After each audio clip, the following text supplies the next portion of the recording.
आज हम डिस्कस करेंगे सेल डिवीजन के बारे में।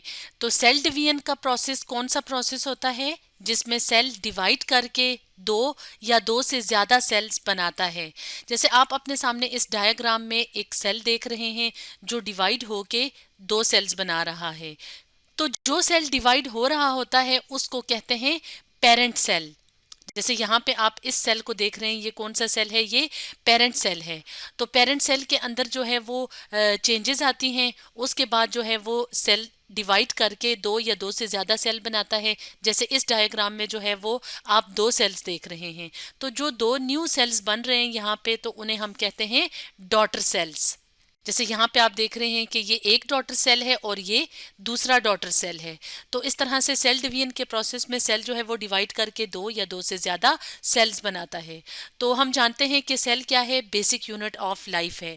यानी जैसे हम अपनी बात करें, ह्यूमन बीइंग्स जैसे होते हैं, हम ह्यूमन बीइंग अपनी बात करें, एनिमल्स, प्लांट्स, तो सब जो लिविंग ऑर्गेनिजम्स होते हैं उनकी बॉडी जो है वो सेल से मिलके बनी होती है। तो हमारी बॉडी के अंदर, प्लांट्स की बॉडी के अंदर, की बॉडी के अंदर जो है वो बहुत ज़्यादा सेल्स मौजूद होते हैं। कुछ छोटे छोटे ऑर्गेनिजम्स होते हैं जिनकी बॉडी सिर्फ एक ही सेल से मिलके बनी होती है, जैसे कि बैक्टीरिया है। तो इसका मतलब है कि सेल क्या है? Cell basic unit of life है। अब हम अगर बात करें कि सेल डिवीजन की इम्पोर्टेंस क्या है, कि क्यों जो है वो सेल डिवीजन का प्रोसेस होता है, तो इस चीज़ को समझने के लिए हम अपने सामने एक और डायग्राम ले आते हैं।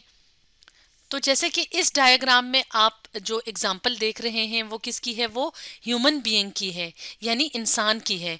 तो जो मल्टी सेलुलर ऑर्गेनिजम्स होते हैं, यानी ऐसे ऑर्गेनिज्म जिनकी बॉडी में बहुत ज़्यादा सेल्स जो हैं वो मौजूद होते हैं, तो उनको मल्टी सेलुलर ऑर्गेनिजम्स कहा जाता है। जैसे ह्यूमन बीइंग्स हैं, प्लांट्स हैं, एनिमल्स होते हैं।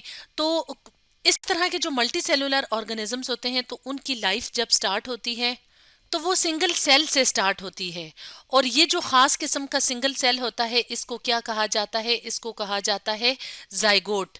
तो ये जो सेल होगा जिसे हम जाइगोट कह रहे हैं, तो इसमें जो है वो सेल डिवीजन का प्रोसेस स्टार्ट होगा। एक सेल से दो सेल्स बनेंगे, दो से चार सेल्स बनेंगे। जैसे यहाँ पे आप देख रहे हैं, एक, ये वाला दूसरा, ये तीसरा और ये चौथा। उसके बाद जो है सेल डिवीजन का प्रोसेस कंटिन्यूस होता जाएगा और एक टाइम ऐसा आएगा कि एक पूरे का पूरा नया ऑर्गेनिज्म बन जाएगा। जैसे यहाँ पे आप देख रहे हैं कि एक पूरे का पूरा ह्यूमन बीइंग डेवलप हो गया है। तो इस तरह से जब लाइफ स्टार्ट होती है तो वो सिंगल सेल से होती है, तो सेल डिवीजन का प्रोसेस होगा तो तभी जो है वो पूरा ऑर्गेनिज्म जो है वो बनेगा। अब एक दफ़ा जब ऑर्गेनिज्म जो है वो बन जाता है, उसके बाद उस ऑर्गेनिज्म ने ग्रो करना होता है, यानी उसकी नशोनुमा होती है, उसकी बॉडी में तब्दीलियां आती हैं। और कुछ टाइम के बाद जो है वो आप देखते हैं कि एक ऑर्गेनिज्म जो होता है उसका साइज बढ़ जाता है, यानी उसकी ग्रोथ होती है, नशोनुमा होती है। तो जैसे हम ह्यूमन बीइंग को देख रहे हैं, तो वो पूरे का पूरा जो है वो एक एडल्ट जो है वो ह्यूमन बीइंग बन जाता है। तो इसलिए हम कहते हैं कि सेल डिवीजन का प्रोसेस जो है वो बहुत ज़रूरी प्रोसेस होता है। तो सेल डिवीजन जो है वो ग्रोथ ऑफ ऑर्गेनिजम्स के लिए भी एक बहुत ज़रूरी प्रोसेस होता है। अब हम ये देखेंगे कि सेल डिवीजन का जो प्रोसेस होता है उसकी कितनी टाइप्स होती हैं। तो सेल डिवीजन की दो टाइप्स होती हैं। वो कौन कौन सी टाइप्स हैं? एक को कहा जाता है माइटोसिस का प्रोसेस, और जो दूसरा होता है, यानी सेल डिवीजन की जो दूसरी टाइप है, उसको कहा जाता है मियोसिस का प्रोसेस। तो माइटोसिस के प्रोसेस में पेरेंट सेल से दो डॉटर सेल्स बनते हैं। यानी जब एक सेल डिवाइड होता है तो उसके बाद जो नए सेल्स बनते हैं तो उनकी तादाद कितनी होती है? दो।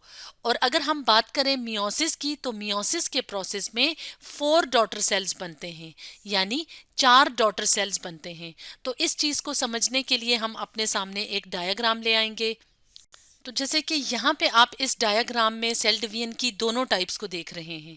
एक को हम कहते हैं माइटोसिस का प्रोसेस, दूसरे को हम कहते हैं मियोसिस का प्रोसेस।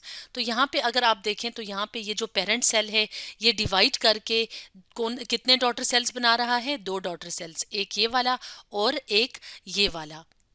तो डॉटर सेल्स के बनने से पहले सेल के अंदर तब्दीलियां आती हैं। तब्दीलियां क्यों आती हैं?